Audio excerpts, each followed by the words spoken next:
Jadi semua warga Jepang dan warga internasional yang tinggal di Jepang mendapatkan subsidi untuk melahirkan, ya.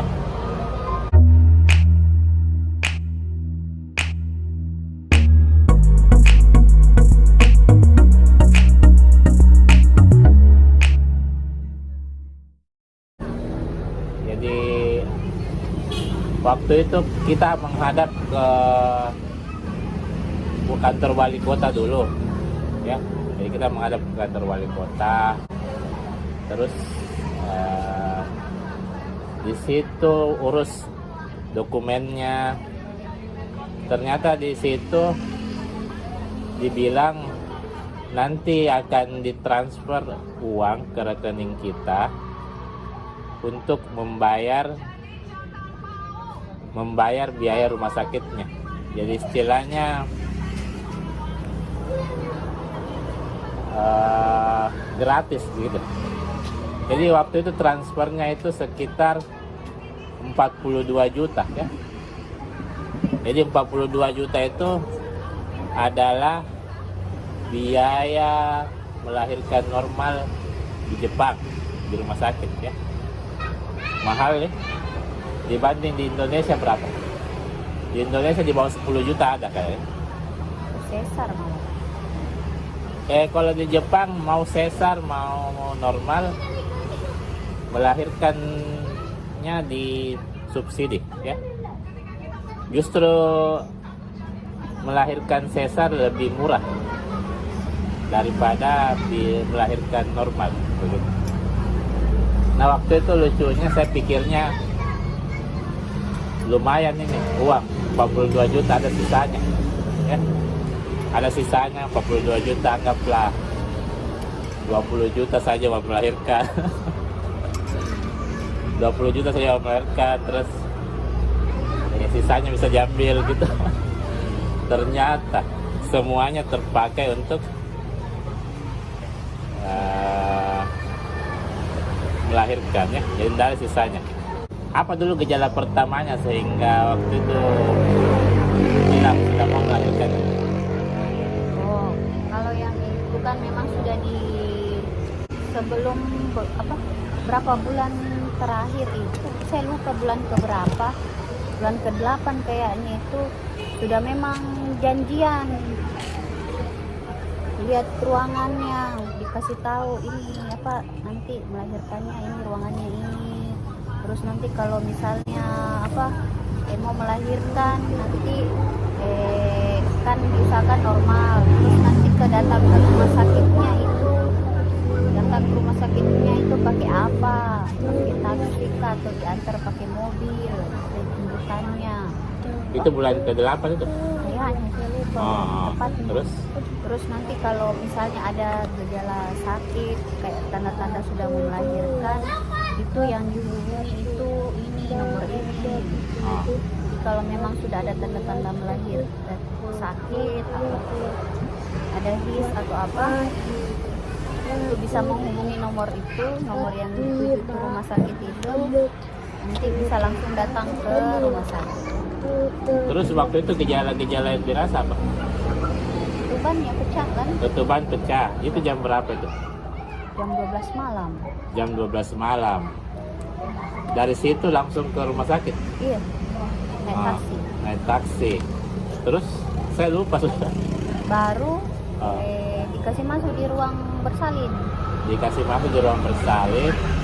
Di induksi waktu itu, kalau tidak salah. Waktu itu belum diinduksi. Waktu pas jam 12 pagi, jam 12 malam itu belum diinduksi. Nanti saya itu mulai diinduksi itu nanti jam 12 siang. Diinduksi mulai jam 12 siang. Waktu itu pembukaan berapa? Pembukaan. Pokoknya itu kalau tidak salah ingat hari masuk itu sampai pagi jam 10 itu masih pembukaan doang. Nah, jadi diinduksi lah jam 12 siang, ya jam 12 jam 1 siang. Cuma 2 kali dikasih naik itu dosisnya. langsung sudah pembukaan lengkap. Yang ditelepon itu dengan Tania, bapak pulang. Iya. Itu disuruh datang kembali, ternyata sudah lengkap toh. Iya. Sudah lengkap pembukaannya, ya sudah dituntun di situ. Itu jam 4 ya? Sekitar Setengah 3. jam setengah 3. Jam 3 kan dia lahir ini. Oh begitu. Nah, waktu itu yang kasih lahir siapa? Bidan. Ibu bidan, bukan dokter. Oh, jadi mereka juga pakai bidan untuk melahirkan. Ada koas tidak masuk? Ada. Ada koas, bayangkan itu. Ada koas. Ini Jepang loh ini, ada koas kan? Terus dia tidak minta izin ya? Iya. Dia tidak bilang-bilang mau minta izin lihat proses melahirkannya. Laki-laki, perempuan. Campur. Ada laki-laki, ada perempuan ya. Jadi saya pikirnya karena Jepang jadi agak-agak lebih profesional. Ternyata sama dengan di Indonesia ya. Jadi koasnya itu masuk-masuk begitu tanpa minta izin. Nah setelah melahirkan itu apa proses selanjutnya? Setelah melahirkan dari ruangan PK itu dipindahkan ke ruangan perawatan. Nah, intinya di ruangan perawatan itu kan kalau di Jepang itu kan 5 hari baru bisa keluar. Jadi kami mintanya cuma 4 hari waktu itu, 4 hari 4 malam. Dan cuma saya penunggunya yang bisa masuk cuma bapaknya saja. Tidak bisa sama sekali tamu masuk. Iya, selama masa nifas itu di rumah sakit. Selama masuk di rumah sakit. Terus itu pun kalau yang bisa menjenguk itu yang jenguk cuma ibunya. Jadi kalau ibunya keluar dari ruangan itu, bayinya dimasukkan ke ruangan ini, ruangan bayi. Oh iya. Ruangan bayi yang di depan itu. Oh bukan rawat gabung. Apanya? Bayinya dengan ini. Rawat gabung. Tapi kalau misalnya misalnya saya mau keluar dulu yang waktu Kak itu datang, Kak Irna itu datang, iya. itu bayinya itu dikasih masuk di ruangan itu. Oh, tapi selain dari itu rawat gabung. Iya, selain itu rawat gabung. Jadi, rawat gabung. malam itu cuma ibunya dengan bayinya saja berdua, enggak boleh ditungguin. Enggak ada yang temani. Biar saya enggak boleh waktu itu ya? Iya, enggak boleh. Oh, iya. Enggak boleh. Terus selama proses menunggu di nifas itu apa yang dibikin? Ya, dibantu menyusui sama ibu-ibu bidannya, terus diperiksa, dicek anaknya juga, yang mandikan selama kita di rumah sakit itu bidannya, kita nggak memandikan bayi. Terus masalah bahasa bagaimana? Kan bahasa Jepang, mereka nggak bisa bahasa Inggris. Ya karena bahasa Jepang saya juga ya bahasa Jepang ini ada lebih banyak tidak berbentuk kalimat, jadi mereka mengerti kita pakai bahasa isyarat. Oh begitu ya. Isyarat. Ya.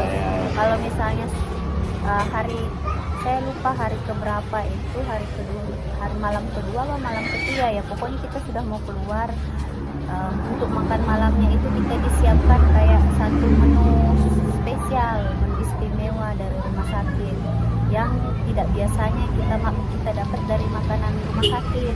Kita ada pokoknya menu lengkap, ada nasinya, ada ininya, dikasih kopi, pokoknya istimewa sekali, maksudnya dijamu, kita dikasih makan malam begitu. Saya tidak rasakan itu.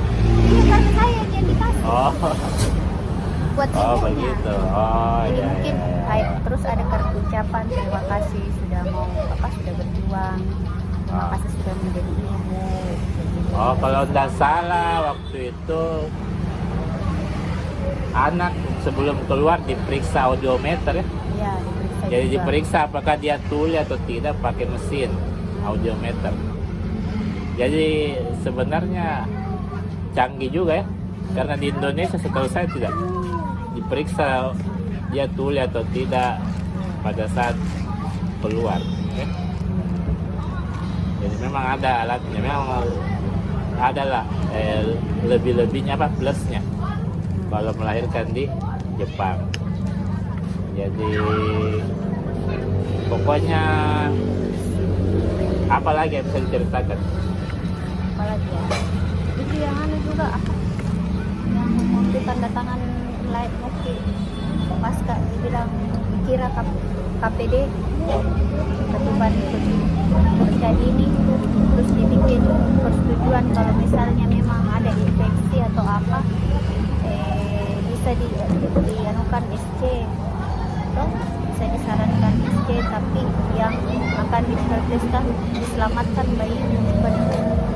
Oh, ada begitu? Ada tanda tangan. Kapan itu? Itu yang sama itu ini, yang itu ibu apa dokter yang perempuan itu.